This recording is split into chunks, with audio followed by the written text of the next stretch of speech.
Hello, beautiful people of the internet. How are you doing today? My name is Jackie and welcome back to my YouTube channel. Today in this video, I wanted to share with you some of my historical fiction pet peeves.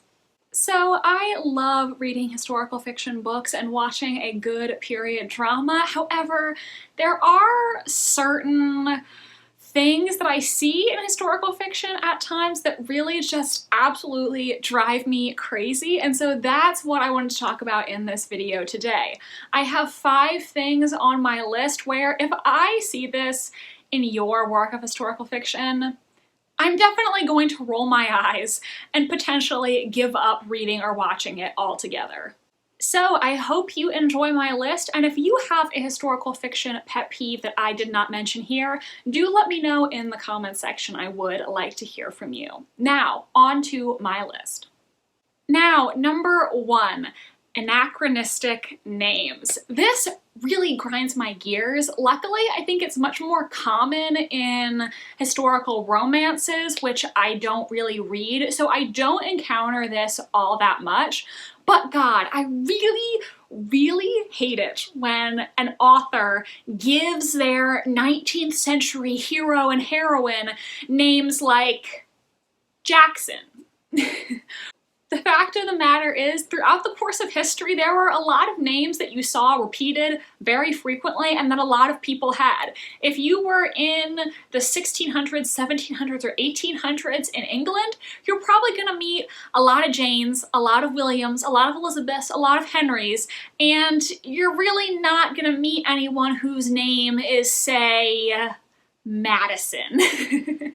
A lot of authors want their characters to be different and to have unique names, which I can understand because you want your characters to be memorable and not be the 15th Jane your reader has read about this year. However, I think if you're going to give them a more unusual name for that time period, there needs to at least be an explanation for why their parents named them that. For example, it was not uncommon for sons to have their mother's maiden name as a first name, especially if she came from an influential family. So if you really want to name your main male character Jackson, well, then just mention in the text that his mother came from a very wealthy family named Jackson, and they wanted to carry the name on through him. That logic makes perfect sense. But if you say his name is Jackson just 'cause reasons, I don't believe it. And if you're writing historical fiction and you want to give your character a unique name, I think your best bet is to choose a name from the works of Shakespeare or classical mythology. Something like that, where there is a reasonable explanation for why their parents might have named them that. Perhaps your heroine's father is a big fan of Shakespeare and classic English literature, so he named her Viola because his favorite play is Twelfth Night. Or perhaps he was a lord who loves antiquities, so he gave his son and heir a name from ancient Greece. At least then there's some logic there, but if you just give them an insanely modern sounding name, it makes me cringe. Like, you couldn't be bothered to actually research naming practices from this period? Really? Now, number 2 on my list of historical fiction pet peeves is when the author info dumps because they want everyone to know all about the extensive research they did. Listen, I get it. Writing historical fiction, or should I say writing good historical fiction, requires a lot of research. I am currently working on a manuscript that is a historical mystery, and so I've spent a lot of time researching this era, their customs, their habits, their day-to-day lives. And there have been very interesting things I've learned in this journey that I would like to share with others. However, when you're writing historical fiction, you have to think, does this detail really fit into the story? Does it feel natural? Or are my hero and heroine going about their day and all of a sudden there's 3 paragraphs about the history of the British Museum or the assassination of the Prime Minister? Is that really relevant to the plot? Probably not. Save those interesting facts for potentially a future book or maybe a post on your blog or your YouTube channel. I get the urge to do this because when I read an interesting historical fact, I just want to tell everyone I know about it and hear if they think it's as interesting as I do. But you really need to protect the flow of your story because it just doesn't feel natural when suddenly you're going off on this tangent that's really not related to your plot. In Kathy Lynn Emerson's book, How to Write Killer Historical Mysteries, The Art and Adventure of Sleuthing Through the Past, she gives a pretty good tip that's relevant to this discussion. Basically, if you're writing historical fiction and you're wondering if you should describe something or not in the book, think to yourself, if this book was set in modern day, would I describe the modern day equivalent of this? For example, if I was writing a book set in 2023, I would not spend a paragraph describing how my main character curls her hair. I would expect that most people reading the book understand how curling irons work. So, if I'm writing a book set in, say, Victorian-era London, do I really then need to explain how my heroine curls her hair? Because it's such a minor event that most people wouldn't describe in detail if they were talking about their life. It just wouldn't feel natural for your character to explain the ins and outs of how they fix their hair or how dinner service works, because to them it's just something that's so normal. So listen, historical fiction writers, I get it. Sometimes you read something that's just really interesting and you want your readers to know about it and to know that you know about it. But you need to think, is this really helpful to the story that I'm trying to tell? Am I going into too much detail about things that don't really matter? And if the answer is yes, then maybe don't include it in your book. Now, number 3 on my list. This is something I believe I've mentioned in videos before because it really grinds my gears. Guys, corsets are not that painful. So many times in historical fiction, you have discussions about how oppressive corsets are. They are so painful. They are a symbol of female oppression in historic societies. But if you actually listen to historical fashion experts, they'll tell you that corsets weren't painful by and large. In fact, I've heard some of them say that they personally think corsets are more comfortable than bras. A lot of people are obsessed with the concept of tight lacing, which is where women would tie their corsets extremely tight to give them these impossibly tiny waists. However, this phenomenon was not really all that common by and large. There were some women who did this, but they were really a small portion of the corset-wearing public. This is something that really only upper class women would do, and not really as big a deal as media wants you to think it was. When women first got a corset, there would be a breaking in period where they would keep it fairly loosely tied to get used to it and let it adjust to their body, and then they would tie it a little bit tighter. And most of them never went for that really tiny waist effect. The reason you hear so many Hollywood actresses talk about how painful it was to wear a corset on the set of X movie is because a lot of costume designers don't put the corsets on correctly. If you're watching a movie and the starlet is wearing her corset over her bare skin to give her that sultry, seductive look, that's wrong. You're supposed to have a shift under your corset so it's not rubbing against your bare skin.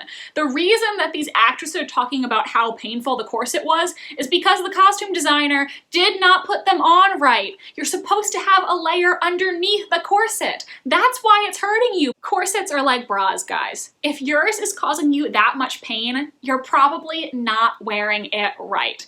If your bra causes you a lot of pain, you're probably wearing the wrong size. And if your corset is causing you so much agony, it's probably because the costume designer did not research how to properly put on a corset before they shoved you in one.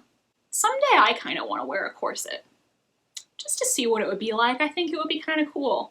I don't know if I would like it because I have a pretty prominent rib cage and I can't even wear bras that have a strap at the bottom, but just once, I think I would like to try it. I think it could be kind of fun. Now, I will clarify before anyone gets mad at me at the comments that different people have different bodies and different bust sizes. I know there are some women who really hate wearing a bra, don't think it's necessary, or ones who can't imagine not wearing a bra because they really need it to support their girls. But I'm just saying, by and large, it's not like the media wants you to think it was. Every single woman in the 1800s wasn't walking around in constant pain every day of her life. Now, number 4. This is one that really also irritates me. I mean, everything on this list irritates me. But I'm calling this one Princess Wants to Marry for Love. Ugh, I'm gonna barf. Listen, guys, I'm a romantic, but the concept of marrying for love is a relatively new one in human history, and I just don't think it's realistic for your female protagonist who's a wealthy young woman in the 1500s to expect to marry for love. Realistically, that's not something that would have gone through her head. Like I said, in Western human history, the concept of love and marrying for love is a relatively new one that popped up only over the last century or two. And really, your marriage prospects did depend on your class in society. So someone who wasn't expected to further their family status with their marriage, yeah, maybe they could have afforded to be a little bit more choosy and find someone that they actually really got on with. But someone in the upper classes, they would not have expected to marry for love. That really is a thought that wouldn't have even crossed their mind. Rich girls, especially princesses and noblewomen, were expected to enter arranged marriages to further their family's status and get their family more power. This is something they would have been taught their entire life. It would have been the purpose of their life. So I find it ridiculous when you have a princess who says, "But daddy, I don't want to marry this king from a faraway land. I want to marry for love." Like, where would she have gotten that idea from? Every time I read a book where some girl living in medieval times tells her daddy, the king or the duke, that she doesn't want to enter a marriage alliance but wait for true love to come along, I really roll my eyes. I think this is included in so many books because the author wants to appeal to modern readers and viewers, and they know this is something that we in the 21st century are sympathetic towards, because nowadays we all want to marry for love for the most part. We're not going to marry someone because they have a lot of money or because they're going to help our dad grow his empire. So I think the author wants to appeal to our sympathies, but it's just not a realistic perspective for someone in that time period to have.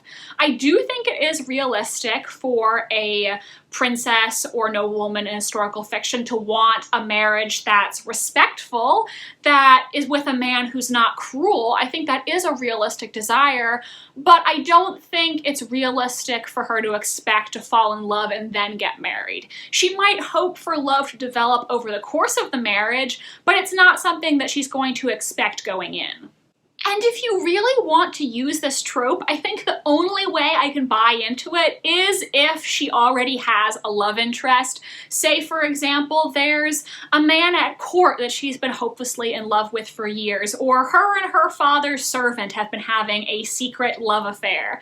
Then it is a little more believable to me because there is a person she's already fallen for, and so love is not an abstract concept, but something that's already happened.